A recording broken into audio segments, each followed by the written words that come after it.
First நம்ம பண்ண போது அந்த டிஷ்யூ பரிசோதனை. அந்த அந்த இருக்கல அந்த இடத்துல இருக்கிற அந்த ஒரு சதையை எடுத்து லேபுக்கு அனுப்பிச்சு என்ன வகையான கேன்சர் இருக்குது, என்ன இருக்குது, எப்படி இருக்குது அப்படின்னு நம்ம பார்க்குறதுக்கு லேபுக்கு அனுப்பிச்சு சிடி ஸ்கேனோ பெட் ஸ்கேனோ எடுத்து பார்ப்போம். பெட் ஸ்கேன்லாம் எடுத்துகிட்டு எவ்வளோ தூரம், ஏன் பெட் ஸ்கேன் எடுக்கிறோம் அப்படின்னா எவ்வளோ தூரம் பரவி இருக்குது எல்லாமே பார்க்குறதுக்கான ஒரு ஸ்கேன் அது. ஸோ கேன்சர் வந்தால் அதெல்லாம் எடுப்பாங்க. ஸோ அதெல்லாம் எடுத்து பார்த்துட்டு எவ்வளோ தூரம் பரவி இருக்குன்னு பார்த்து அதுக்கப்புறம் ஃபஸ்ட்டு நம்ம பார்த்தீங்கன்னா கேன்சருக்குன்னு சர்ஜரி தான், வேறு எந்த ஆப்ஷனுமே நம்ம யோசிக்கக்கூட கூடாது.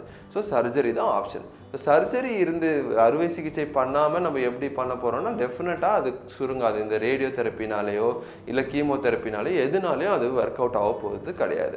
ஸோ சர்ஜரி தான் இன்டர்நேஷ்னலாக, உலகம் இன்டர்நேஷ்னலாக அதுதான் ஃபாலோ பண்ணுறோம்.